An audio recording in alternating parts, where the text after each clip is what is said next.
स्वागत है दोस्तों आपका हमारे इस YouTube चैनल कन्फ्यूज़न 9.2.11 में। दोस्तों इस वीडियो में आज हम बात करेंगे जो एडुटेरिया की तरफ से 67th BPSC का टेस्ट सीरीज़ करवाया गया है, टेस्ट नंबर 2 27 अक्टूबर को। उसका आज हम लोग पूरे 150 क्वेश्चन और उसका एक्सप्लेनेशन इस वीडियो में देखने वाले हैं। और ये टेस्ट आपका ये 2 नंबर है, सेकेंड नंबर है टेस्ट, बहुत ही इम्पॉर्टेंट है। और इसे आप लोग अगर 67th BPSC का टेस्ट सीरीज़ अगर अभी तक आप लोगों ने नहीं देख रहा है तो कृपया करके आप लोग इस वीडियो को पूरा देखें। और अगर आप पहली बार इसे देख रहे हैं तो आप हमारे चैनल को सब्सक्राइब कर दें। तो चलिए यहाँ पे देखिए, इंग्लिश और हिंदी दोनों लैंग्वेज में है। तो चूँकि हमारे सब्सक्राइबर ज़्यादातर हिंदी मीडियम वाले हैं तो इस वजह से मैं यहाँ पे केवल हिंदी का ही क्वेश्चन और उसका एक्सप्लेनेशन करूँगा, ठीक है। तो यहाँ पे आप लोग देख लें। चलिए पहला नंबर क्वेश्चन है, चलिए यहाँ पे आ गया है। तो पहला नंबर क्वेश्चन देखिए, निम्नलिखित कथनों में से पुर्तगालियों के विषय में कौन सा कथन असत्य है। तो यहाँ पे सर्वप्रथम भारत से व्यापारिक संबंध स्थापित करने वाले यूरोपीय शक्ति पुर्तगाली थे, ये सही है। पुर्तगालियों ने भारत में तंबाकू, मूंगफली, आलू, मक्का एवं पपीता की खेती की शुरुआत की, ये भी सही है। भारत में जहाज निर्माण एवं प्रिंटिंग प्रेस की स्थापना का श्रेय पुर्तगालियों को जाता है, ये भी सही है। और भारत में गोथिक स्थापत्य कला का आगमन पुर्तगालियों के माध्यम से हुआ, ये भी सही है। तो A, B, C, D तीनों सही है। तो क्वेश्चन में पूछ रहा है कौन सा असत्य है, तो उपयुक्त में से कोई नहीं हो जाएगा क्योंकि कोई भी इसमें असत्य नहीं है, सभी सत्य हैं। नेक्स्ट आइए दूसरा नंबर में, दूसरा बुरा कि ददनी प्रथा के संबंध में कौन सा कथन सही है। तो यहाँ पे इसका जो सही हो जाएगा ये हो जाएगा ऑप्शन सी, यह व्यापारियों द्वारा कारीगरों को दी जाने वाली पूंजीगत सहायता से संबंधित थी और यह प्रथा 16वीं से 17वीं शताब्दी में काफ़ी प्रचलित थी। नेक्स्ट आइए तीसरा नंबर में, तीसरा नंबर क्वेश्चन बोल रहा है निम्नलिखित आंदोलनों को आरोही क्रम में व्यवस्थित करें। तो आरोही क्रम में व्यवस्थित करना, तो यहाँ पे देखिए पहला है मोपला विद्रोह। तो मोपला विद्रोह हुआ था 1921 में। उसके बाद आइए बारदौली सत्याग्रह। तो बारदौली सत्याग्रह हुआ था आपका 1928 में। चंपारण सत्याग्रह 1917 और नमक सत्याग्रह 1930 में। तो इस हिसाब से इसका आंसर ऑप्शन ए हो जाएगा, सही कालक्रम। चौथा में आइए, बोला कि सम्राट शाह आलम द्वितीय ने ईस्ट इंडिया कंपनी को बंगाल, बिहार तथा उड़ीसा की दीवानी कब प्रदान की। तो चौसा के युद्ध में बक्सर के युद्ध में हार के बाद, तो बक्सर का युद्ध हुआ था 1764 में। उसके बाद फिर रॉबर्ट क्लाइव ने शाह आलम द्वितीय से इलाहाबाद की दूसरी संधि 12 अगस्त 1765 को किया और उसी समय यहाँ पे ईस्ट इंडिया कंपनी को तीनों क्षेत्र की दीवानी प्राप्त हुई थी 12 अगस्त 1765 को। और जिसमें से बदले में कंपनी द्वारा मुगल सम्राट को 26 लाख रुपए वार्षिक दिया जाना तय हुआ तथा साथ में निजामत खर्च हेतु 53 लाख रुपए देना तय हुआ। नेक्स्ट आइए पांचवा नंबर में, पांचवा नंबर बोल रहा है कि किस आयोग ने सर्वप्रथम, हाँ यहाँ पे बोल रहा है पांचवा नंबर कि किस आयोग ने सर्वप्रथम यह सिफारिश किया कि जरूरतमंद लोगों को अकाल के दौरान सहायता प्रदान करना राज्य का कर्तव्य है। तो पांचवा का इसका सही हो जाएगा ऑप्शन बी, स्ट्रेची समिति के द्वारा। और लॉर्ड लिंटन ने 1880 में स्ट्रेची आयोग का गठन अकाल के दौरान की स्थिति की समीक्षा करने के लिए किया था और इसी में इन्होंने ये बात कही, सिफारिश किया था। और 1883 में अकाल संहिता का निर्माण किया गया था इसी समिति के सिफारिश पर। 6 नंबर में आइए, तेभागा आंदोलन से प्रभावित क्षेत्रों में शामिल था। तो 6 नंबर का यहाँ पे हो जाएगा ऑप्शन ई। क्यों? क्योंकि यहाँ पे देखिए तेभागा आंदोलन 1946 से 50 तक चला था, जो कि ज़्यादातर बटाईदारों किसानों का ही संघर्ष था। तो इसका जो था ये आपका त्रिपुरा, उसके बाद बंगाल के क्षेत्र में भी फैल गया था। तो बंगाल, त्रिपुरा एक से अधिक हो जाएगा, तो उपयुक्त में से एक से अधिक। नेक्स्ट आइए 7 नंबर में, 7 नंबर बोल रहा है, ठीक है, कि निम्नलिखित में से किसका विरोध स्वामी दयानंद सरस्वती द्वारा नहीं किया गया। ठीक है, तो किसका विरोध नहीं किया गया? तो 7वां का देखिए, पुनर्जन्म एवं कर्म के सिद्धांत का विरोध नहीं किया गया था। बाकी मूर्ति पूजा, बहुदेववाद, तंत्र मंत्र का सबका इसमें विरोध किया गया था। तो इस हिसाब से ऑप्शन ए इसका सही हो जाएगा। नेक्स्ट आइए 8 नंबर में, निम्नलिखित में से किसे भारतीय पत्रकारिता का राजकुमार कहा जाता है? तो 8वां का इसका सही आंसर हो जाएगा ऑप्शन डी, कृष्णोदास पाल। 1861 में कृष्णोदास पाल हिंदू पैट्रियार्क के संपादक बने थे और इन्हें भारतीय पत्रकारिता का राजकुमार कहा जाता है। नेक्स्ट आइए 9 नंबर में, 9 में बोल रहा है कि लॉर्ड डलहौजी की राज्य हड़प नीति के अंतर्गत निम्नलिखित में से सर्वप्रथम किस राज्य का विलय हुआ था? तो 9 का यहाँ पे हो जाएगा ऑप्शन बी, सतारा का। और सतारा का विलय हुआ था 1848 में, ठीक है, और जैतपुर का हुआ था 1849 में। जैतपुर का 1849, सतारा का 1848 और झांसी का विलय हुआ था 1853 में, और अवध को दूसरे तरीके से मिलाया गया था, ठीक है। 10वां नंबर में आइए, मोहम्मदन लिटरेरी सोसाइटी की स्थापना किसने की? तो 10वां का इसका सही हो जाएगा ऑप्शन बी, अब्दुल लतीफ़ के द्वारा 1863 ईस्वी में। नेक्स्ट आइए 11 नंबर में बोल रहा है, पुस्तक अ नेशन इन मेकिंग किसने लिखा है? तो 11 का इसका सही आंसर हो जाएगा ऑप्शन डी, सुरेंद्र नाथ बनर्जी के द्वारा। और सुरेंद्र नाथ बनर्जी ने द बंगाली नामक समाचार पत्र का भी प्रकाशन किया था। चलिए नेक्स्ट आइए 12 नंबर में। 12 नंबर बोल रहा है कि भाषाई अखबारों पर अंकुश लगाने के लिए ब्रिटिश सरकार के द्वारा वर्नाकुलर प्रेस एक्ट कब लागू किया गया? तो 12 का इसका हो जाएगा ऑप्शन ई। क्यों?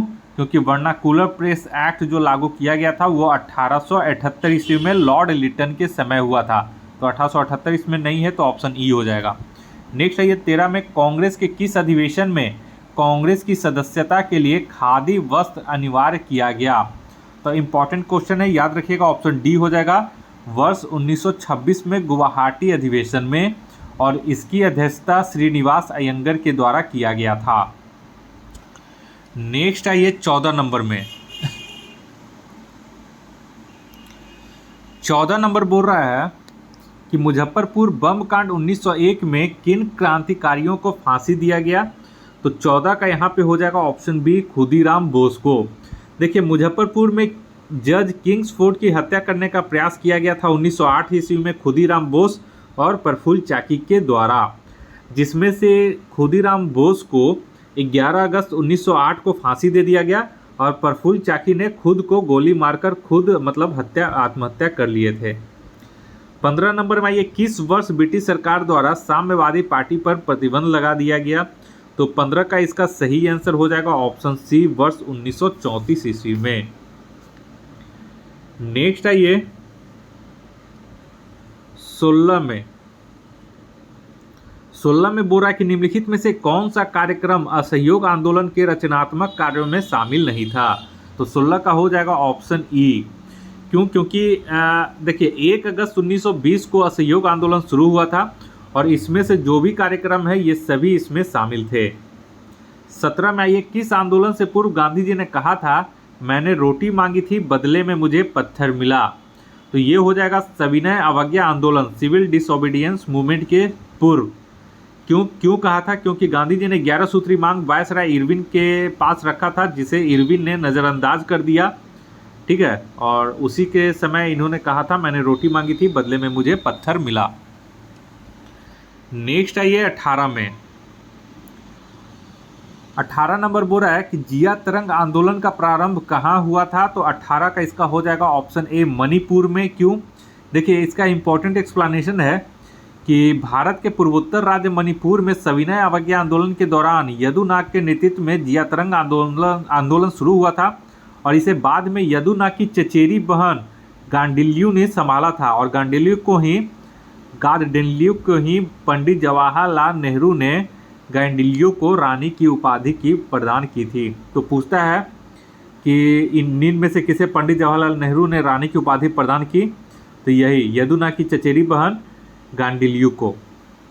19 में आइए, ब्रिटिश सरकार ने भारत में औपनिवेशिक स्वराज की स्थापना करना अपना उद्देश्य घोषित किया। तो कब किया था? तो ये हो जाएगा अगस्त प्रस्ताव के समय, तो ऑप्शन सी हो जाएगा अगस्त प्रस्ताव के समय। और अगस्त प्रस्ताव कौन दिया था, तो लॉर्ड लिनलिथगो ने 8 अगस्त 1940 को कांग्रेस के सहयोग से यह अगस्त प्रस्ताव उसके समक्ष पेश किया था। नेक्स्ट आइए 20 में 20 नंबर बोल रहा है कि भारतीय स्वतंत्रता अधिनियम ब्रिटिश संसद द्वारा कब पारित किया गया। इसका सही हो जाएगा ऑप्शन बी 18 जुलाई 1947 को, और प्रस्तुत किया गया था 4 जुलाई 1947 को ब्रिटिश संसद में। 21 नंबर में आइए मुसलमानों में शिक्षा प्रसार के लिए बिहार के किस जिले में 1872 ईस्वी में साइंटिफिक सोसाइटी का गठन किया गया था। तो 21 का इसका सही हो जाएगा ऑप्शन डी मुजफ्फरपुर में, और 1872 ईस्वी में, और इसकी स्थापना इमाद अली खां के द्वारा किया गया था। नेक्स्ट आइए 22 नंबर में 22 नंबर बोल रहा है कि 1934 में पटना में स्थापित बिहार सोशलिस्ट पार्टी के अध्यक्ष कौन थे। तो इसका हो जाएगा ऑप्शन ए आचार्य नरेंद्र देव, और 1934 में औपचारिक स्थापना हुआ था पटना के अंजुमान इस्लामिया हॉल में बिहार सोशलिस्ट पार्टी की इसमें औपचारिक स्थापना हुआ था। तो एक चीज़ ध्यान रखें, अध्यक्ष पूछता है तो आचार्य नरेंद्र देव, और अगर सचिव पूछेगा तो जयप्रकाश नारायण। 23 में यह पटना युवक संघ की स्थापना किस वर्ष हुई थी। तो 23 का यहाँ पे ऑप्शन सी हो जाएगा, वर्ष 1927 ईस्वी में। ठीक है, नेक्स्ट आइए 24 में 24 में बोला कि क्रांति का अमर संदेश नामक लेख किनके द्वारा लिखा गया था। तो इसका हो जाएगा ऑप्शन डी शिव पूजन सहाय के द्वारा। नेक्स्ट आइए 25 में बोरा विजयनगर का सैन्य विभाग क्या कहलाता था। तो 25 का यहाँ पे हो जाएगा ऑप्शन सी कंदाचार। नेक्स्ट आइए 26 में बोला कि हुमायूं द्वारा लड़े गए निम्नलिखित युद्धों में सबसे बाद में कौन सा युद्ध लड़ा गया। तो 26 का यहाँ हो जाएगा ऑप्शन डी सरहिंद का युद्ध सबसे बाद में लड़ा गया था। देखिए हुमायूं के द्वारा ये सब लड़े गए युद्ध हैं, जो कि देवरा का लड़ा गया था 1531 में हुमायूं और अफगानों के बीच, जिसमें हुमायूं ने अफगान को हराया था। चौसा का युद्ध 1539 में शेर शाह ने हुमायूं को हराया, और बिलग्राम या कन्नौज का युद्ध 1540 में, जहां शेर शाह द्वारा हुमायूं को अंतिम रूप से पराजित किया गया।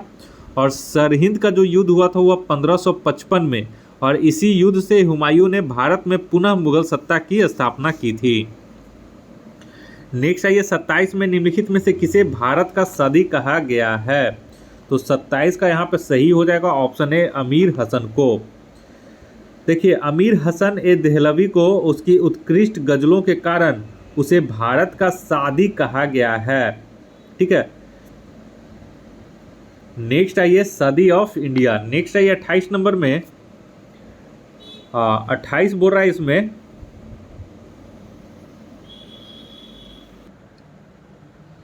चलिए 28 नंबर में बोल रहा है कि किस मुगल शासक का मकबरा भारत में स्थित नहीं है। तो 28 का इसका सही आंसर हो जाएगा ऑप्शन ई। क्यों? क्योंकि देखिए मुगल शासक बाबर का जो मकबरा है वो आपका हो जाएगा कहाँ, काबुल में, और जहांगीर का मकबरा शाहदरा लाहौर के रावी नदी के किनारे है। और उसके बाद आपका तो इस वजह से दोनों का जो ऑप्शन है वो भारत से बाहर है, तो ऑप्शन ई हो जाएगा उपयुक्त में से एक से अधिक। 29 नंबर में आइए बोरा कि निम्नलिखित में से कौन सा अकबर द्वारा चलाया गया सबसे बड़ा सोने का सिक्का था। तो ये हो जाएगा ऑप्शन ए संसब। ठीक है, और इलाही जो है वो अकबर द्वारा चलाया गया गोलाकार सोने का सिक्का था, और जलाली जो है वो चांदी का वर्गाकार एवं चौकोर सिक्का था, और रुपया जो है वो शेर शाह के द्वारा चलाया गया चांदी का सिक्का था। नेक्स्ट आइए 30 नंबर में 30 नंबर बोल रहा है सिखों के 10वें गुरु गुरु गोविंद सिंह के बारे में निम्नलिखित में से क्या असत्य है। तो 30 का यहाँ पे हो जाएगा ऑप्शन डी, इन्होंने सिखों की अलग विवाह पद्धति लवण पद्धति का प्रारंभ करवाया। ये जो है ये आपका गलत कथन इसमें दिया गया है। यहाँ पे देखिए सुधार कर लीजिएगा, सिखों के तीसरे गुरु गुरु अमरदास ने सिखों की नई विवाह पद्धति लवण पद्धति का प्रारंभ किया था। नेक्स्ट आइए 31 नंबर में 31 नंबर बुरा ऋग वैदिक कालीन समाज में लांगल शब्द का प्रयोग किसके लिए किया गया था। तो 31 का इसका सही आंसर हो जाएगा ऑप्शन सी हल के लिए। ठीक है, ऑप्शन सी इसका सही हो जाएगा। और अनाज मापने वाला पात्र जो था वो उर्दर था, और गोबर की खाद को करिये या सकृत कहा जाता था, और बादल का उसमें पर्जन्य के रूप में शब्द के रूप में प्रयोग किया गया था ऋग्वैदिक कालीन समाज में। 32वां, ये क्षणिकवाद का संबंध इनमें से किस धर्म दर्शन से है? तो 32 का हो जाएगा ऑप्शन बी, बौद्ध धर्म से ये संबंधित है। नेक्स्ट है ये 33 में, बोला कि मगध साम्राज्य पर शासन करने वाले राजवंशों का सही क्रम में निम्नलिखित में से कौन है? तो 33 का इसका सही आंसर हो जाएगा ऑप्शन सी, पहले हर्यक वंश। ठीक है, हर्यक वंश के संस्थापक बिंबिसार थे। दूसरा फिर से हो जाएगा शिशुनाग वंश, इसके संस्थापक शिशुनाग थे। और तीसरा में आ जाएगा नंद वंश, इसके संस्थापक महापद्मानंद थे। और चौथा आ जाएगा मौर्य वंश, जिसके संस्थापक चंद्रगुप्त मौर्य थे। नेक्स्ट आइए 34 में, तो 34 नंबर बोल रहा है मौर्य साम्राज्य के संदर्भ में असत्य कथन की पहचान करें। तो 34 का यहाँ पे हो जाएगा ऑप्शन ई। मौर्य साम्राज्य की स्थापना 321 ईस्वी में नहीं बल्कि 321 ईसा पूर्व में हुआ था।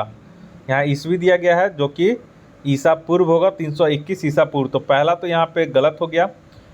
उसके बाद आइए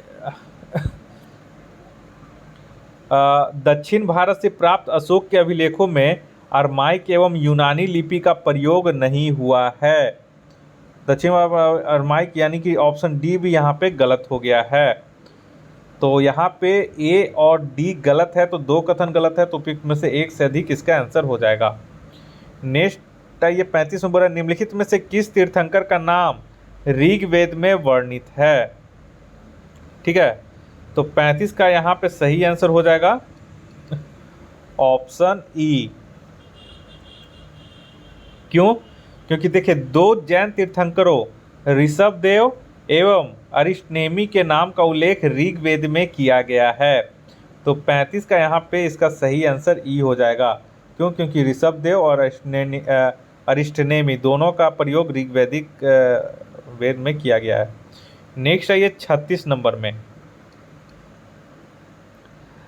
36 नंबर क्वेश्चन बोल रहा है कि चोलकालीन उत्तरामेरूर अभिलेख के अनुसार सभा के सदस्यों की योग्यता के संदर्भ में कौन सा कथन असत्य है?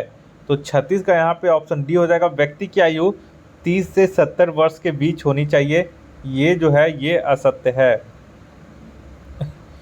ठीक है, 30 से 70 नहीं, यहाँ पे 35 से 70 के बीच में होनी चाहिए। ठीक है, नेक्स्ट आइए 37 नंबर में, 37 नंबर क्वेश्चन बोल रहा है कि निम्नलिखित में से किसने समुद्रगुप्त को भारत का नेपोलियन कहा है? तो 37 का यहाँ पे हो जाएगा ऑप्शन सी, विंसेंट स्मिथ ने समुद्रगुप्त को भारत का नेपोलियन कहा है। और हरि सेन जो था वो समुद्रगुप्त का दरबारी कवि था और इसी ने प्रयाग प्रशस्ति की रचना की थी। और समुद्रगुप्त ने आर्यावर्त के 9 शासकों एवं दक्षिणावर्त के 12 शासकों को पराजित किया था। नेक्स्ट आइए 38 नंबर में, 38 नंबर क्वेश्चन बोल रहा है कदम राज्य के संदर्भ में निम्नलिखित कथनों में से कौन सही है? तो 38 का 1 2 3 तीनों सही है, तो ऑप्शन डी इसका सही हो जाएगा। नेक्स्ट आइए 39 नंबर में, 39 में बोल रहा है कि निम्नलिखित कथनों में से कौन सा कथन असत्य है? तो यहाँ पे ऑप्शन डी हो जाएगा, बौद्ध धर्म में संघ की सदस्यता राजा के सेवक, चोर, दास एवं रोगी व्यक्तियों को भी प्रदान की जाती थी। ये जो कथन है ये असत्य है। ठीक है, संघ में देखिए चोर, हत्यारों, ऋणी व्यक्तियों, राजा के सेवक, दास एवं रोगी व्यक्तियों का प्रवेश वर्जित था, यानी इन्हें प्रवेश नहीं दिया जाता था। नेक्स्ट आइए 40 में, 40 नंबर में बोला निम्न में से कौन सा युग्म सही सुमलित नहीं है? तो 40 का देखिए पेरिप्लस ऑफ द एरिथ्रियन सी की यहाँ पे ऑप्शन ए जो है ये सही सुमलित नहीं है। क्यों? क्योंकि इसका रचना जो था पेरिप्लस ऑफ द एरिथ्रियन सी पुस्तक का रचना एक गुमनाम लेखक है। इसका फिलहाल कोई रचनाकार की कोई जानकारी नहीं है, इसीलिए इसका जो लेखक है वो गुमनाम है। तो यहाँ पे लेखक प्लिनी दिया है, जो कि गलत है। चलिए नेक्स्ट आइए 41 में। 41 नंबर बोल रहा है भारतीय संविधान सभा के सदस्यों का चुनाव कैसे हुआ था। तो 41 का यहाँ पे हो जाएगा ऑप्शन सी, विभिन्न प्रांतों की विधानसभा के द्वारा इन्हें चुना गया था। 42 नंबर में आइए। 42 में बोल रहा है कि वरीयता अनुक्रम में भारत के मुख्य निर्वाचन आयुक्त का पद निम्नलिखित में से किसके समतुल्य होता है। तो 42 का यहाँ पे हो जाएगा option D, chairman of union public service commission के समतुल्य, यानी कि संघ लोक सेवा आयोग के अध्यक्ष के समतुल्य इनका पद होता है। नेक्स्ट आइए 43 में। बोल रहा है कि राज्यों के लिए राज्यसभा का निर्धारण कौन करता है। तो 43 का यहाँ पे सी हो जाएगा, संबंधित राज्य का विधानमंडल। नेक्स्ट आइए, नेक्स्ट क्वेश्चन आइए जो कि बहुत इंपॉर्टेंट है। 43 बोल रहा है यहाँ पे कि राज्यों के लिए राजभाषा का निर्धारण कौन करता है। तो 43 का यहाँ पे हो जाएगा ऑप्शन सी, संबंधित राज्य का विधानमंडल। नेक्स्ट आइए 44 नंबर में। 44 बोल रहा है आपका कि अवसर की समानता का उल्लेख भारतीय संविधान के निम्नलिखित उपबंध में से किसमें किया गया है। तो 44 का यहाँ पे हो जाएगा ऑप्शन डी, मूल अधिकार एवं प्रस्तावना में। तो यहाँ पे दोनों में किया गया है, मूल अधिकार में भी इसका वर्णन है और प्रस्तावना में भी इसका वर्णन है। नेक्स्ट आइए 45 नंबर में। 45 में बोल रहा है कि निम्नलिखित में से किस में भारतीय संविधान के अंतर्गत समान नागरिक संहिता का उपबंध किया गया है। तो 45 का यहाँ पे हो जाएगा ऑप्शन ई। क्यों? क्योंकि देखिए भारतीय संविधान के भाग 4 में अनुच्छेद 36 से 51 तक नीति निर्देशक तत्वों का वर्णन किया गया है और इसी के अंतर्गत अनुच्छेद 44 में नागरिकों के लिए एक समान नागरिक संहिता लागू करने की बात की गई है। तो यहाँ पे राज्य का नीति निर्देशक तत्व हो जाएगा, जो कि ऑप्शन में नहीं है, तो इसलिए उपयुक्त में से कोई नहीं हो जाएगा। और समान नागरिक संहिता का उपबंध कौन सा आर्टिकल में है। तो आर्टिकल 44। नेक्स्ट आइए 46 नंबर में। 46 नंबर बोल रहा है कि निम्नलिखित में से किस राज्य में विधान परिषद विद्यमान नहीं है। तो 46 का यहाँ पे हो जाएगा ऑप्शन ई। क्यों? क्योंकि देखिए वर्तमान में 6 राज्यों में आपका विधान परिषद विद्यमान है। कौन कौन से हुए 6 राज्य हैं। तो उत्तर प्रदेश, महाराष्ट्र, बिहार, कर्नाटक, आंध्र प्रदेश और तेलंगाना। ठीक है, तो यहाँ पे से आपका जो ऑप्शन दिया गया है, यहाँ पे से देखिए 6 राज्य में आपका तेलंगाना तो है, ठीक, उसके बाद आंध्र प्रदेश में भी है, उसके बाद कर्नाटक में भी है, उसके बाद महाराष्ट्र में भी है। तो यहाँ पे सभी में विद्यमान है, इसलिए उपयुक्त में से कोई नहीं होगा, क्योंकि यहाँ पे नहीं पूछ रहा है। और अनुच्छेद 171 में विधान परिषद की रचना एवं गठन संबंधी प्रावधान किया गया है। नेक्स्ट आइए 47 में। 47 नंबर बोल रहा निम्नलिखित में से कौन से भारत के राष्ट्रपति के चुनाव के लिए निर्धारित निर्वाचक मंडल का हिस्सा है, लेकिन उसके महाभियोग के लिए मंच का हिस्सा नहीं है। तो 47 का यहाँ पे हो जाएगा ऑप्शन डी, राज्य विधानसभा। भारत के राष्ट्रपति के चुनाव के लिए निर्धारित निर्वाचक मंडल में संसद के दोनों सदनों यानी कि लोकसभा एवं राज्यसभा के निर्वाचित सदस्य, राज्यों की विधानसभाओं के निर्वाचित सदस्य एवं दिल्ली और पुदुचेरी संघ शासित प्रदेशों के विधानसभा के निर्वाचित सदस्य शामिल होते हैं। और भारत के राष्ट्रपति पर महाभियोग की प्रक्रिया में संसद के दोनों सदनों के सभी सदस्य निर्वाचित हो या मनोनीत हो, वो सभी भाग लेते हैं महाभियोग में। ठीक है ना। 48 में यह निम्नलिखित में से किस निकाय का भारतीय संविधान में उल्लेख नहीं है। तो 48 का यहाँ पे हो जाएगा ऑप्शन डी, क्षेत्रीय परिषद का इसमें उल्लेख नहीं किया गया है। नेक्स्ट आइए 49 में। 49 नंबर बोल रहा है कि 73वां संविधान संशोधन अधिनियम कब प्रभावी हुआ। तो 49 का यहाँ पे हो जाएगा 24 अप्रैल 1953 को, ऑप्शन सी इसका सही हो जाएगा। और पारित हुआ था 73वां संविधान संशोधन अधिनियम 1992 में पारित हुआ था, लेकिन 24 अप्रैल 1993 को यह लागू किया गया और 24 अप्रैल को ही पंचायती राज दिवस मनाया जाता है। 50 नंबर में आइए, संविधान के किस संशोधन के माध्यम से केंद्र एवं किसी राज्य में मंत्रिपरिषद के आकार को क्रमशः लोकसभा में सदस्यों की कुल संख्या या उस राज्य के विधानसभा के सदस्यों की संख्या का 15% तक सीमित कर दिया गया है? तो 50 का यहाँ पे हो जाएगा ऑप्शन ई। क्यों? क्योंकि वो 51वां संविधान संशोधन के द्वारा किया गया था। तो यहाँ पे ऑप्शन नहीं है, इसलिए 51वां हो जाएगा। 51 में आइए, बोल रहा है कि उच्च न्यायालय के मुख्य क्षेत्राधिकार निम्नलिखित में से कौन से नहीं है? तो 51 का हो जाएगा ऑप्शन डी, परामर्शदायी क्षेत्राधिकार उच्च न्यायालय के मुख्य क्षेत्राधिकार में शामिल नहीं है। नेक्स्ट आइए 52 में।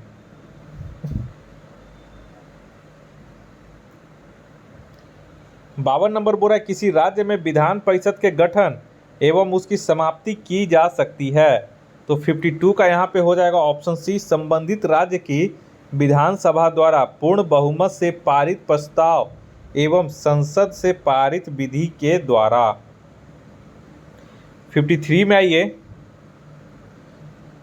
53 में बोल रहा है कि भारत के महान न्यायवादी के संदर्भ में क्या असत्य है? तो यहाँ पे असत्य कथन चुनना है।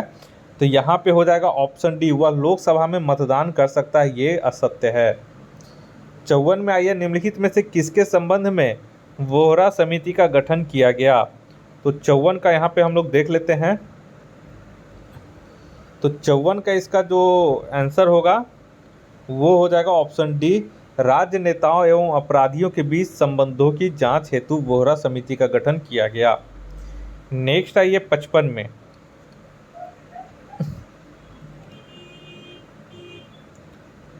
हाँ, 55 में बोल रहा है कि भारत में वित्तीय आपातकाल की घोषणा अब तक कितनी बार हुई है? तो 55 का यहाँ पे ई हो जाएगा, क्योंकि वित्तीय आपातकाल की घोषणा अभी तक एक बार भी नहीं किया गया है। ठीक है। और वित्तीय आपात अनुच्छेद 360 के तहत वर्णित किया गया है, और जबकि अनुच्छेद 352 के तहत राष्ट्रपति आपात अब तक देश में 3 बार राष्ट्रीय आपात 3 बार लागू किया गया है 352 के तहत, वो है 1962, 1971 और 1975 में। लेकिन वित्तीय आपात अनुच्छेद 360 को अभी तक देश में एक बार भी लागू नहीं किया गया है। 56 में आइए, 56 में बोला कि निम्न में से कौन सा मरुस्थल अफ्रीका महादेश से संबंधित है? तो 50 संबंधित नहीं है पूछ रहा है। ठीक है, तो 56 का हो जाएगा मोजावे, ऑप्शन डी इसका राइट आंसर हो जाएगा। मोजावे मरुस्थल जो है वो उत्तरी अमेरिकी महादेश के संयुक्त राज्य अमेरिका में अवस्थित है। ठीक है। नेक्स्ट आइए 57 में। 57 में बोल रहा है कि निम्नलिखित देशों में से दक्षिण अमेरिका का स्थल अवरुद्ध देश कौन सा, यानी कि लैंडलॉक देश कौन सा है दक्षिण अमेरिका का? तो 57 का इसका जो सही आंसर हो जाएगा वो हो जाएगा ए और सी। तो यहाँ पे ऑप्शन ई हो जाएगा, क्योंकि ए बोलीविया और सी पराग्वे हो जाएगा, तो ऑप्शन ई यहाँ पे हो जाएगा। देखिए, बोलीविया एवं पराग्वे मात्र ऐसे 2 देश हैं जो दक्षिण अमेरिका में स्थल अवरुद्ध देश हैं, जबकि कोलंबिया और उरुग्वे की सीमा जो है वो महासागर से लगती है।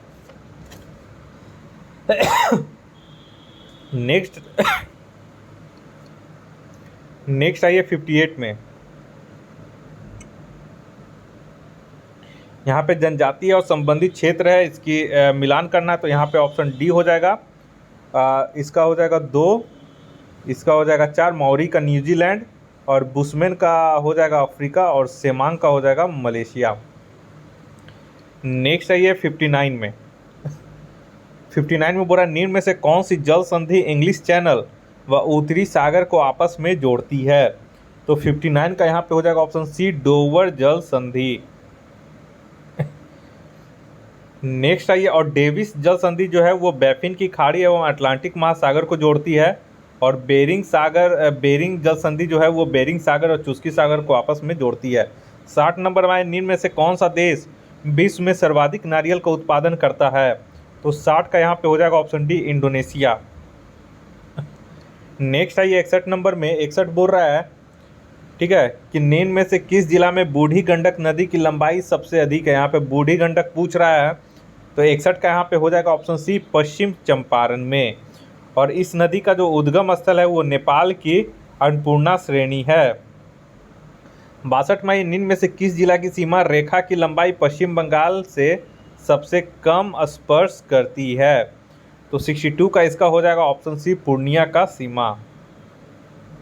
बिहार का याद रखिएगा, बिहार का जो 3 जिला है कटिहार, पूर्णिया, किशनगंज, ये पश्चिम बंगाल से सीमा साझा करती है, जिसमें सबसे कम लंबाई पूर्णिया का है। नेक्स्ट है ये 63 में बुरा अनुपम झील बिहार के किस जिले में है, ये पूछा हुआ है बीपीएससी के द्वारा प्रीवियस ईयर में। तो 63 का ये हो जाएगा ऑप्शन सी कैमूर में।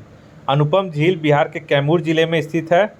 64 में ये 2011 की जनगणना के अनुसार बिहार में सर्वाधिक लिंगानुपात किस जिले का है, तो ये तो आप लोग को पता होगा, ऑप्शन सी गोपालगंज में। कितना है, तो 1021 है। नेक्स्ट है ये 65 नंबर में, तो 65 में बोल रहा है कि निम्न में से किस जिले में गंगा नदी की लंबाई सबसे कम है। तो 65 का यहाँ पे हो जाएगा ऑप्शन डी समस्तीपुर में, ठीक है, समस्तीपुर में सबसे कम है। अगर सबसे ज़्यादा लंबाई पूछेगा गंगा नदी की तो पटना में है, याद रखिएगा। 66 में ये वन रिपोर्ट 2019 के अनुसार भारत में कुल वन एवं वृक्षावरण का प्रतिशत कितना है। तो 66 का हो जाएगा ऑप्शन डी 24.56%। और अगर सिर्फ वन आवरण पूछेगा तो 21.67% हो जाएगा। अब आइए 67 में, 67 बोरा निम्न में से कौन सा क्षेत्र भारत के उच्च तीव्रता वाले भूकंपीय क्षेत्र जोन 5 में सम्मिलित हैं।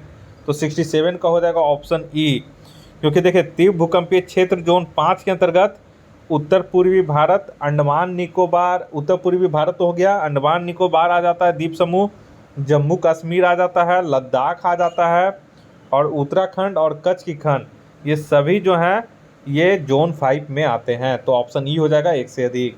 68 में ये पालकोंडा पर्वत निम्न में से किस राज्य में अवस्थित है। तो 68 का इसका जो सही आंसर हो जाएगा वो हो जाएगा ऑप्शन डी कर्नाटक में, ठीक है। नेक्स्ट है ये 69 में बोरा कोलदाम परियोजना निम्न में से किस नदी पर स्थित है। तो 69 का हो जाएगा ऑप्शन डी सतलज नदी पर, जो कि हिमाचल प्रदेश में है। नेक्स्ट है ये 70 में बोरा भारत का सबसे लंबा राष्ट्रीय जल मार्ग कौन सा है। तो 70 का इसका सही हो जाएगा ऑप्शन ए राष्ट्रीय जल मार्ग 1, जो कि राष्ट्रीय जल मार्ग है इलाहाबाद से हल्दिया के बीच में, और यह भारत का सबसे लंबा यानी कि 1620 किलोमीटर लंबा ये जल मार्ग है। 71 में ये शून्य रेखा कहलाती है। तो ये हो जाएगा ऑप्शन डी त्रिपुरा और बांग्लादेश के बीच की रेखा को शून्य रेखा कहा जाता है, जो कि सीमा बनाती है। नेक्स्ट है ये 72 में बोरा की निम्न में से किस राज्यों से होकर भारतीय मानक समय यामोत्तर नहीं गुजरती है, ठीक है। तो यानी कि इंडियन स्टैंडर्ड टाइम बोल रहा है, टाइम लाइन, तो ये जो है आपका झारखंड से होकर नहीं गुजरती है, ठीक है। और ये जो है ये 82.5 डिग्री पूर्वी देशांतर है, और जो कि उत्तर प्रदेश, मध्य प्रदेश, छत्तीसगढ़, उड़ीसा और आंध्र प्रदेश 5 राज्यों से होकर के गुजरती है। 73 में ये भारत में निम्नलिखित में से कौन सा पर्वत श्रेणी नवीनतम है। तो 73 का यहाँ पे हो जाएगा ऑप्शन सी हिमालय, और अरावली सबसे पुरानी हो जाएगा। नेक्स्ट है ये 74 में, 74 में पूरा निम्न में से किस खिलाड़ी से भारत में सबसे अधिक ज्वारीय ऊर्जा निम्न में से किस खाड़ी से भारत में सबसे अधिक ज्वारीय ऊर्जा पैदा होती है। तो 74 का इसका हो जाएगा ऑप्शन ए खंबात की खाड़ी में। 75 का ये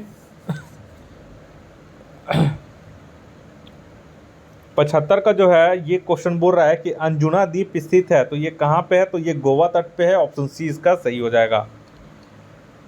नेक्स्ट है ये 76 में बोल रहा है कि अल्प विकसित अर्थव्यवस्था की विशेषता निम्नलिखित में से कौन सी है। तो 76 का 1 और 4 हो जाएगा, यानी कि प्रति व्यक्ति निम्न आय और प्राथमिक क्षेत्र में अधिक कार्यबल, ये जो है 1 और 4, यानी कि ऑप्शन सी इसका सही हो जाएगा। नेक्स्ट है ये 77 में बुरा भारतीय जनजातीय सहकारी विपणन विकास परिसंघ ट्राइफेड का गठन कब किया गया? तो 77 का यहाँ पे सही आंसर हो जाएगा 1987, यानी कि ऑप्शन ए इसका सही हो जाएगा। ठीक है, और ट्राइफेड जो होता है वो जनजातियों को अपने उत्पादों को बेचने एवं उसका सही मूल्य दिलाने का कार्य करता है। 78 में ये भारत के औद्योगिक उत्पादन सूचकांक में निम्नलिखित में से कौन सी गतिविधि शामिल नहीं है? तो 78 में हो जाएगा ऑप्शन ए, निर्माण जो है इसमें शामिल नहीं है। औद्योगिक उत्पादन सूचकांक IIP के अंतर्गत निम्नलिखित क्षेत्र को सम्मिलित नहीं किया जाता है। इसमें क्या क्या हो गया? तो इसमें रिफाइनरी उत्पाद हो गया, विद्युत हो गया, इस्पात हो गया, कोयला हो गया, कच्चा तेल हो गया, प्राकृतिक गैस हो गया, सीमेंट एवं उर्वरक हो गया। और इसका प्रकाशन जो है वो केंद्रीय सांख्यिकी कार्यालय CSO के द्वारा किया जाता है। नेक्स्ट आइए 79 बोल रहा है कि भारतीय मुद्रा के प्रतीक चीन रुपया को कब अपनाया गया था? तो 79 का हो जाएगा ऑप्शन सी, वर्ष 2010 ईस्वी में। और इसका जो डिज़ाइन था वो IIT गुवाहाटी के एसोसिएट प्रोफेसर उदय कुमार सिंह के द्वारा डिजाइन किया गया था। 80 में ये बजट एक लेख पत्र होता है, तो ये हो जाएगा ऑप्शन बी, सरकार की राजकोषीय नीति का। नेक्स्ट आइए 81 नंबर में,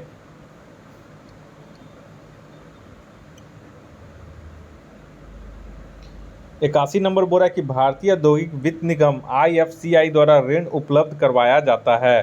तो 81 का इसका हो जाएगा ऑप्शन ई, क्योंकि भारतीय औद्योगिक वित्त निगम IFCI की स्थापना 1 जुलाई 1948 को हुई थी और IFCI का उद्देश्य निजी एवं सहकारी क्षेत्र के उद्यमों को दीर्घकालीन व मध्यकालीन ऋण उपलब्ध करवाना होता है। तो यहाँ पे निजी क्षेत्र और सहकारी क्षेत्र A और B दोनों हो जाएगा, तो उपयुक्त में से एक से अधिक हो जाएगा। 82 में आइए, नवीनतम आंकड़ों के अनुसार विश्व की कितनी प्रतिशत जनसंख्या नगरों में निवास करती है? तो 82 का हो जाएगा ऑप्शन सी, 55.3%। नेक्स्ट आइए 83 में, बुरा चालू खाता घाटा कैड क्या होता है? तो 83 का इसका जो हो जाएगा वो हो जाएगा ऑप्शन ए, देश में कुल निर्यात से कुल आयात अधिक होने के कारण घाटा। नेक्स्ट आइए 84 नंबर में, 84 में बोला कि अगस्त 2021 को RBI द्वारा जारी मौद्रिक नीति में रेपो रेट एवं रिवर्स रेपो रेट कितना प्रतिशत रखा गया है? तो 84 का हो जाएगा ऑप्शन ए, 4.5% रेपो रेट और 4% रिवर्स रेपो रेट अगस्त 2021 तक RBI के द्वारा जारी किया गया था। 85 में यह रिजर्व बैंक ऑफ इंडिया एक वित्त वर्ष में कितनी बार आर्थिक नीति की समीक्षा करती है? तो 85 का यहाँ पे सही हो जाएगा ऑप्शन यहाँ पे वर्ष में कितनी बार आर्थिक नीति की समीक्षा, आर्थिक नीति की समीक्षा बोलेगा तो द्विमासिक, ठीक है। और रिजर्व बैंक ऑफ इंडिया एक वित्त वर्ष में 2 बार आर्थिक नीति की समीक्षा करती है, ठीक है। पहली आर्थिक समीक्षा रिपोर्ट सामान्यतः अप्रैल में और दूसरी सामान्यतः अक्टूबर में की जाती है और वित्तीय वर्ष 1 अप्रैल को शुरू होता है तथा अगले 31 मार्च को समाप्त होता है। यहाँ पे द्विमासिक होगा कि अर्ध द्विमासिक यहाँ पे दिया गया है आंसर, ठीक है। एक बार इसको चेक कर लीजिएगा कि द्विवार्षिक होगा कि अर्धवार्षिक, यानी 6-6 महीने पे एक बार, लेकिन इसे आप लोग चेक कर लीजिएगा। 86 में आइए,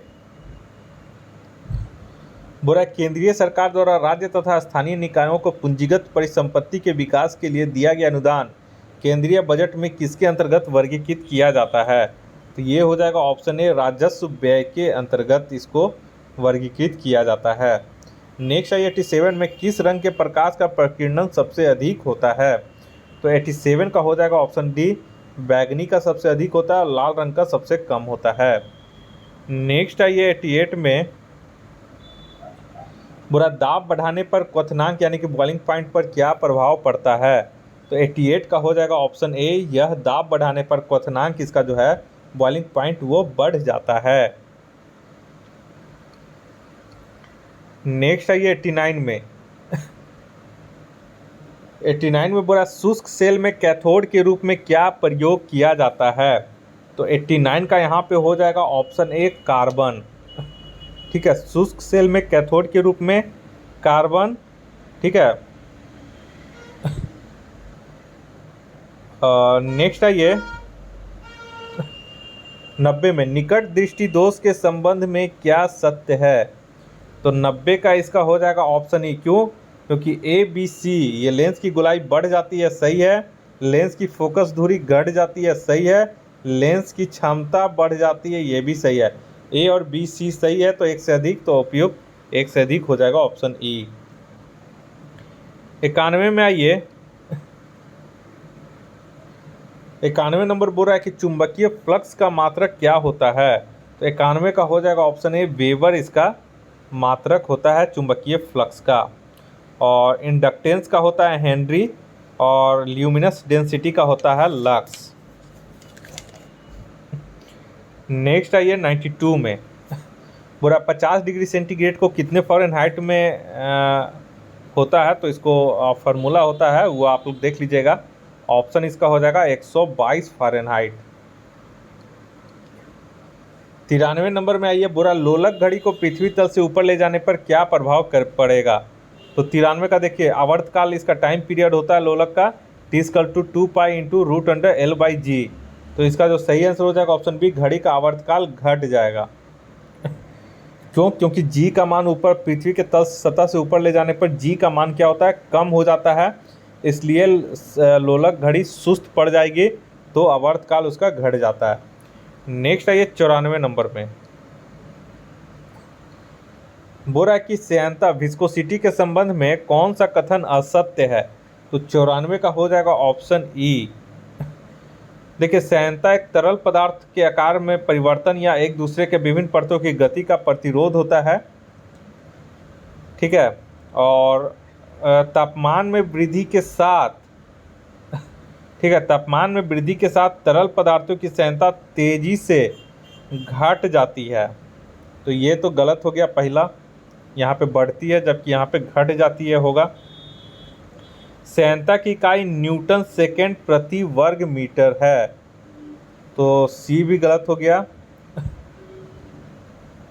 ठीक है, और आमतौर पर इसका एसआई इकाइयों में pascal second, sorry SI pascal second भी यूज करते हैं। ठीक है, तो आपका यहाँ पे सी सही हो जाएगा। सी यहाँ पे सही है, एक गलती है। हाँ नेक्स्ट आइए, गैसों की श्यानता कम हो जाती है। यहाँ पे देखिए नेक्स्ट आइए कि आदर्श द्रव की श्यानता शून्य होती है, द्रव श्यानता शून्य होती है। डी भी यहाँ पे सही है। ठीक है, और यहाँ पे गैस की श्यानता कम हो जाती है, यहाँ पे गैस की श्यानता का बात नहीं है, गैस की श्यानता नहीं होती है, तो यहाँ पे बी भी गलती है। ए और बी दोनों गलत है, तो असत्य में एक से अधिक हो जाएगा, ऑप्शन ई इसका सही हो जाएगा। 95 में किस जीव में बाह्य कंकाल तंत्र नहीं पाया जाता है। तो 95 का हो जाएगा ऑप्शन ए उभयचर में इसमें बाह्य तंत्र यानी कि एक्सोस्केलेटन नहीं पाया जाता है। नेक्स्ट आइए 96 में।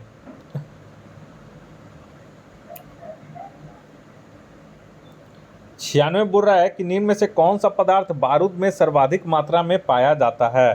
तो 96 का इसका सही हो जाएगा ऑप्शन सी पोटेशियम नाइट्रेट। इसका करीब 75% इसमें पाया जाता है, और चारकोल जो है वो 10% और सल्फर जो है 5% होता है।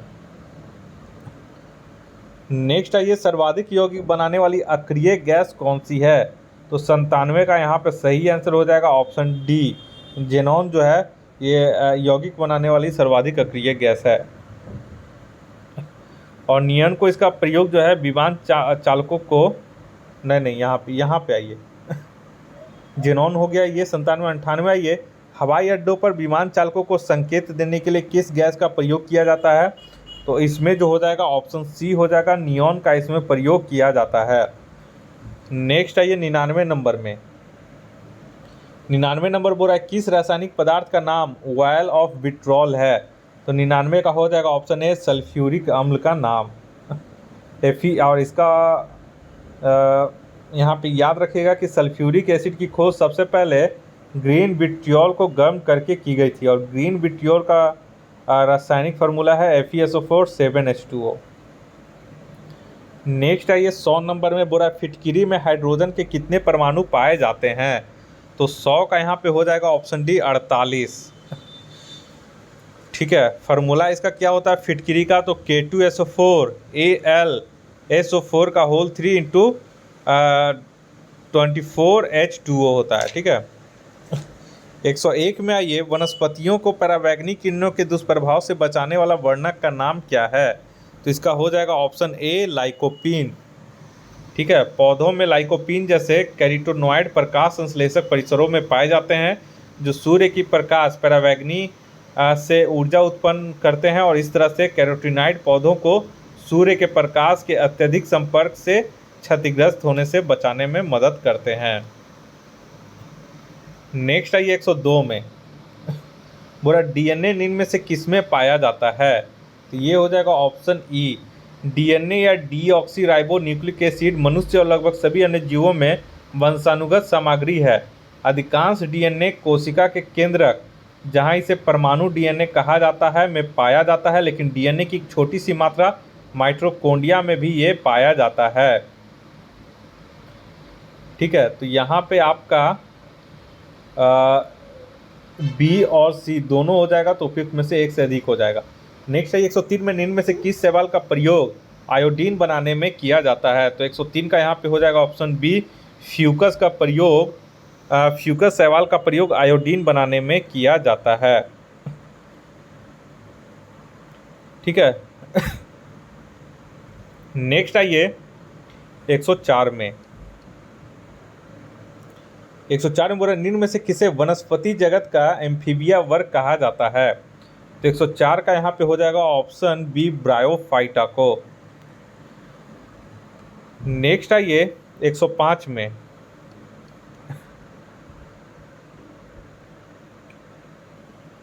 105 में बोला किस हार्मोन को फूल खिलाने वाला हार्मोन कहा जाता है।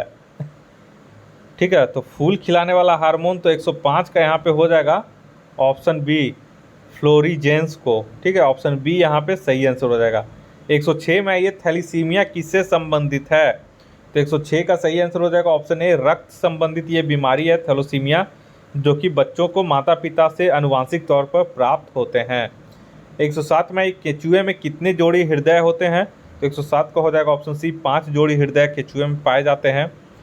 नेक्स्ट आइए 108 में बोरा जो लोग 4000 मीटर से अधिक ऊंचाई पर रहते हैं उनके आरबीसी की मात्रा में क्या परिवर्तन होता है।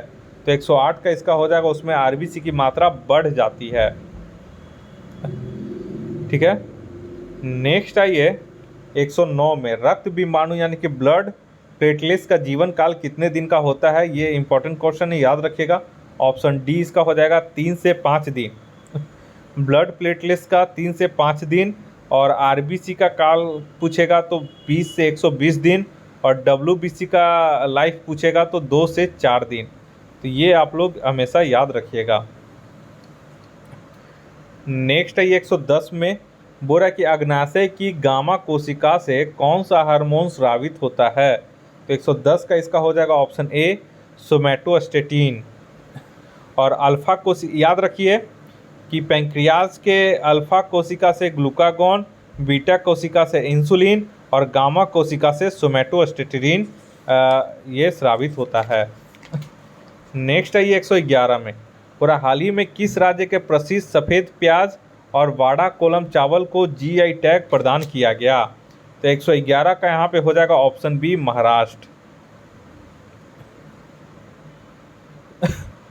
नेक्स्ट आइए 112 नंबर में। 112 में बोला कि टाइम्स हायर एजुकेशन द्वारा जारी वर्ल्ड यूनिवर्सिटी रैंकिंग 2022 में किस यूनिवर्सिटी को प्रथम स्थान प्राप्त हुआ है। तो 112 का हो जाएगा ऑप्शन ए ऑक्सफोर्ड यूनिवर्सिटी को। नेक्स्ट आइए 113 नंबर। 113 में बोला निम्नलिखित में इंजीनियर्स इंडिया लिमिटेड की पहली महिला अध्यक्ष कौन बनी है। तो 113 का हो जाएगा ऑप्शन सी वर्तिका शुक्ला। वर्तिका शुक्ला को इंजीनियर्स इंडिया लिमिटेड की अध्यक्ष और प्रबंध निदेशक नियुक्त किया गया है और वे कंपनी की पहली महिला अध्यक्ष एवं प्रबंध निदेशक बनी है और उन्होंने 1 सितंबर 2021 से कंपनी के सीएमडी का पदभार ग्रहण किया है। 114 में भारत के निर्वाचन आयोग ने सभी मतदान केंद्रों की डिजिटल मैपिंग के लिए किस ऐप को लॉन्च किया है? तो 14 का हो जाएगा ऑप्शन डी, गरुड़ ऐप को लॉन्च किया है।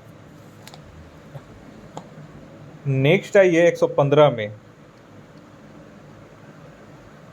115 बोला all India open badminton championship का खिताब किस महिला खिलाड़ी ने जीता?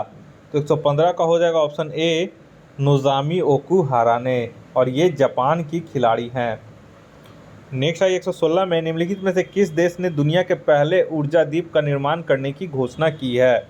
तो 116 का हो जाएगा ऑप्शन डी, डेनमार्क ने इसकी घोषणा की है। नेक्स्ट है 117 में 117 में बोला कि किस संस्था ने कोविड-19 के कारण वर्ष 2020 को वर्स्ट ईयर ऑन रिकॉर्ड घोषित किया है? तो 117 का हो जाएगा ऑप्शन बी, विश्व पर्यटन संगठन ने इसे वर्स्ट ईयर ऑन रिकॉर्ड इसे घोषित किया है। नेक्स्ट आई 118 में बोला हाल ही में किस भारतीय मूल के व्यक्ति को नासा द्वारा कार्यकारी प्रमुख बनाया गया है? तो 118 का यहाँ पे सही आंसर हो जाएगा ऑप्शन डी, भव्या लाल को कार्यवाहक चीफ ऑफ स्टाफ के रूप में नियुक्त किया गया है। नेक्स्ट है ये 119 में बोला कि किस भारतीय कंपनी ने अमेरिका की ऑक्सीलो कार्बन वेंचर से कार्बन न्यूट्रल ऑयल की विश्व की पहली खेप प्राप्त की है? तो 119 का इसका सही आंसर हो जाएगा option B, Reliance industries limited. Next है ये 120 में बोला निम्नलिखित में से किस देश ने पहली बार अंतरिक्ष में सैन्य अभ्यास एस्टर एक्स का आयोजन किया है? तो 120 का यहाँ पे सही हो जाएगा ऑप्शन सी, फ्रांस ने।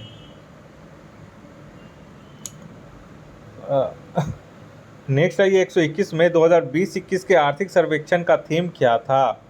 तो 121 का इसका सही आंसर हो जाएगा option C, saving lives and livelihood. Next है ये 122 में 122 में बोला निम्नलिखित में से किस संस्था द्वारा हाल ही में शून्य अभियान की शुरुआत की गई है? तो 122 का इसका हो जाएगा यहाँ पे option A B C D दिया गया है, यहाँ पे ऑप्शन ई हो जाएगा क्योंकि देखिए नीति आयोग, ठीक है, नीति आयोग और Rocky mountain institute RMII India के द्वारा, यानी सी और डी दोनों हो जाता, इसलिए ऑप्शन इसका ई हो जाएगा, एक से अधिक के द्वारा शून्य अभियान की शुरुआत की गई है। नेक्स्ट आई 123 में बुरा हाल ही में निधन में निम्नलिखित में से सुम्मिलित करें, कौन सा व्यक्ति का निधन हुआ और किससे संबंधित है?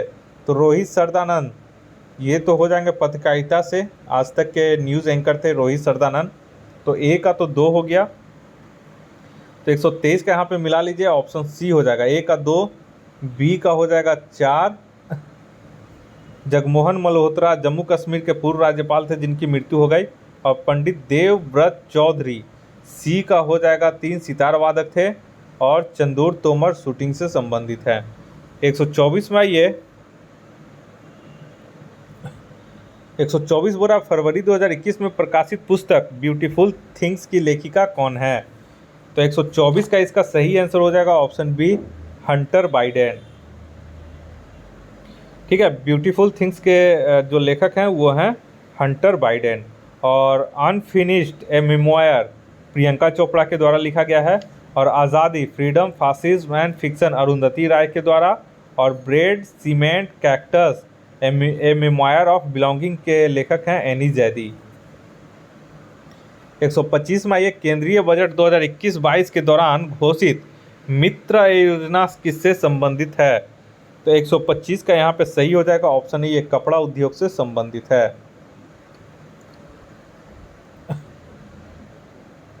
नेक्स्ट है ये 126 में बोरा अंतर्राष्ट्रीय ऊर्जा एजेंसी द्वारा जारी इंडिया एनर्जी आउटलुक 2021 रिपोर्ट के अनुसार किस वर्ष तक भारत की चीन एवं अमेरिका के बाद दुनिया का तीसरा सबसे बड़ा ऊर्जा का उपभोक्ता देश बन जाएगा? तो 126 का हो जाएगा ऑप्शन डी, 2030 तक। 127 में ये बोरा निम्नलिखित में से किसे तंजानिया की पहली महिला राष्ट्रपति के रूप में चुना गया है? तो 127 का सी हो जाएगा सामिया सुलूह हसन को। नेक्स्ट है 128 में हाल ही में वैज्ञानिकों ने किस ग्रह पर पहली बार एक्स किरणों के उत्सर्जन की खोज की है? तो 128 का यहाँ पे हो जाएगा ऑप्शन सी अरुण के पास, ठीक है, जिसको कि यूरेनस बोलते हैं अरुण को। नेक्स्ट है 129 में 129 में बोल रहा है कि अप्रैल 2021 में फैक्ट समूह से संबंधित विद्रोहियों से लड़ते हुए किस अफ्रीकी देश के राष्ट्रपति इदरिस डेबी की मृत्यु हो गई? तो 129 का यहाँ पे हो जाएगा ऑप्शन डी, चाड के राष्ट्रपति की मृत्यु हो गई थी फैक्ट समूह से लड़ते हुए। 130 में ये विंबलडन टेनिस टूर्नामेंट 2021 की महिला एकल की उप विजेता कौन रही हैं? तो उप विजेता यहाँ पे पूछ दिया है, तो और किस में महिला का पूछा है, तो महिला में उप विजेता कैरोलिना प्लिस्कोवा चेक गणराज्य से थी। तो इसका सही आंसर हो जाएगा ऑप्शन ए।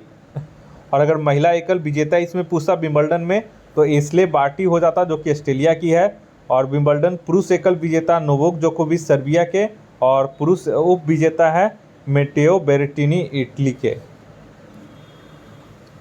नेक्स्ट है 131 में बोला कि हाल ही में किन दो देशों की वायुसेनाओं के बीच एक्स डिजर्ट नाइट 21 युद्ध अभ्यास का आयोजन किया गया? तो 131 का हो जाएगा ऑप्शन सी भारत और फ्रांस के बीच। 132 में ये 132 बोल रहा है कि निम्नलिखित में से किस व्यक्ति को डॉक्टर एपीजे अब्दुल कलाम वैज्ञानिक पुरस्कार 2021 से सम्मानित किया गया? तो 132 का हो जाएगा ऑप्शन सी अमित केसरवानी को। और जीबी पंत कृषि एवं प्रौद्योगिकी बीबी के कृषि महाविद्यालय के सस्य विज्ञान में सहायक प्राध्यापक डॉक्टर अमित केसरवानी को the society of tropical agriculture संस्था ने 11वें वार्षिक सम्मेलन में वर्ष 2021 के doctor APJ Abdul Kalam scientific पुरस्कार से सम्मानित किया। नेक्स्ट है 133 में 133 में बोला किस मंत्रालय द्वारा हाल ही में ग्लोबल बायो इंडिया 2021 का आयोजन किया गया? तो 133 का हो जाएगा ऑप्शन सी विज्ञान एवं प्रौद्योगिकी मंत्रालय के द्वारा। और इसका थीम जो रखा गया है वो ट्रांसफॉर्मिंग लाइफ्स रखा गया है, और इसका टैग लाइन्स है bio sciences to bio economy.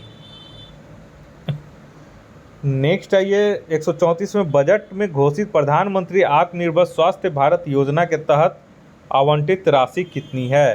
तो ये हो जाएगा ऑप्शन ए 64,180 करोड़ रुपए।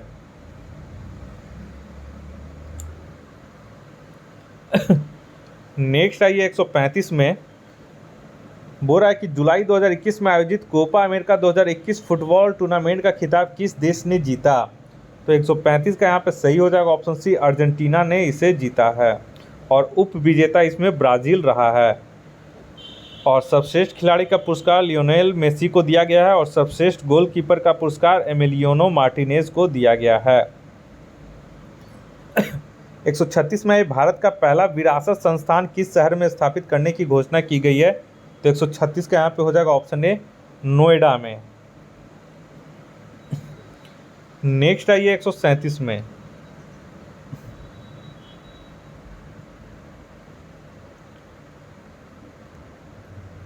137,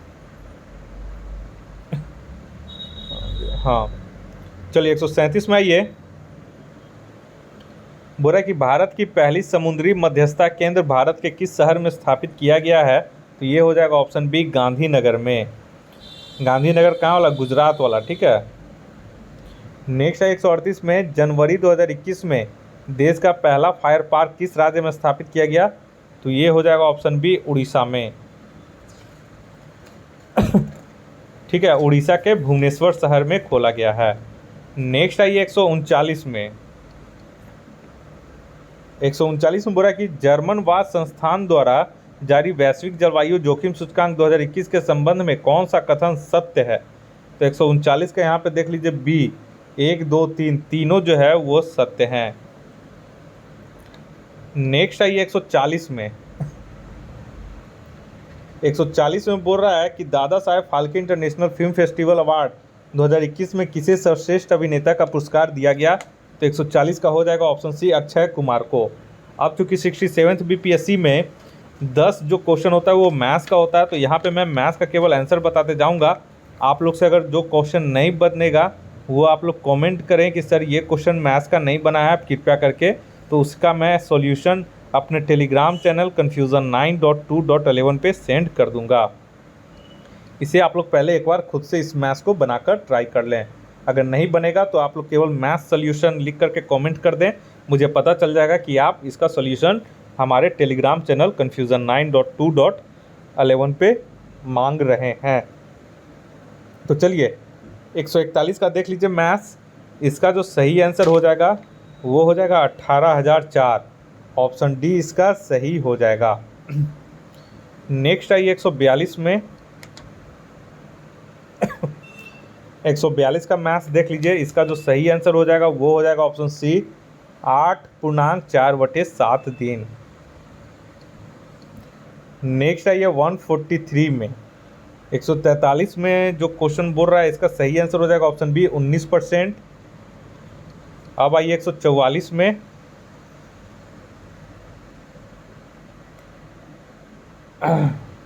हाँ 144 में आइए। 144 का जो मैथ्स है इसका सही आंसर हो जाएगा ऑप्शन डी 15%।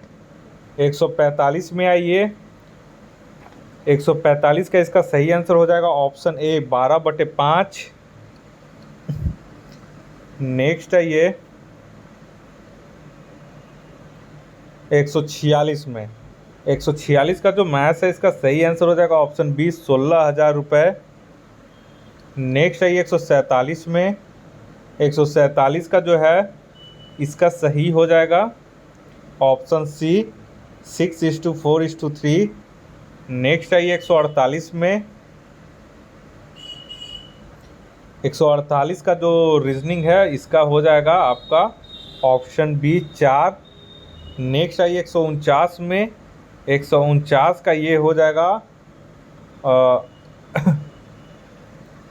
हाँ यहाँ पे देख ले 149 का जो इसका सही आंसर हो जाएगा वो हो जाएगा ऑप्शन ए 214। क्यों? क्योंकि देखिए पहला में देखिए 149 है ना, एक मिनट। हाँ 149 में आइए। 149 में देखिए 149 का जो आंसर हो जाएगा वो हो जाएगा ऑप्शन ए 214। कैसे? तो देखिए 12 गुना यहाँ पे 14 कर रहा है तो 168 - 10 158। उसी तरह 12 गुने 16 यहाँ पे 14 होगा, यहाँ पे मिस्टेक कर दिया गया है 12 158, यहाँ पे 14 होना चाहिए। ठीक है, तो 12 गुने 14 - 10 कर दीजिए। तो 12 गुने 14 करेंगे तो 168 - 10 158। उसी तरह यहाँ पे 12 गुना 16 कर दीजिए। तो 12 गुने 16 करेंगे तो 192 - 10 182। तो उसी तरह 14 गुना 16 कीजिए। तो 14 गुना 16 करेंगे तो 224 - 10 तो 214 इसका सही आंसर हो जाएगा। और इस टेस्ट का आखिरी क्वेश्चन 150 नंबर, यहाँ पे ऑप्शन इसका ए हो जाएगा 60। तो चलिए इस तरह से एडुटेरिया की तरफ से अब तक 67th बीपीएससी का प्रैक्टिस सेट 2 तक करवा दिया गया है और 2 तक भी मैंने करवा दिया है। तो हर वीक ये एग्ज़ाम होता है, तो हर वीक जैसे ही इसका टेस्ट हो जाएगा वैसे ही मैं इसका क्वेश्चन और उसका एक्सप्लेनेशन के साथ आप लोग के सामने यूट्यूब पे अपलोड कर दिया करूँगा। तो आप हमारे इस चैनल को ज़्यादा से ज़्यादा शेयर करें, इस चैनल को सब्सक्राइब करें और बेल आइकन को प्रेस कर दें ताकि मैं कोई भी वीडियो अपलोड करूं तो उसका नोटिफिकेशन सबसे पहले आपके मोबाइल तक पहुंच सके। इस वीडियो को देखने के लिए आप लोग का बहुत बहुत शुक्रिया। आपका दिन मंगलमय हो। धन्यवाद।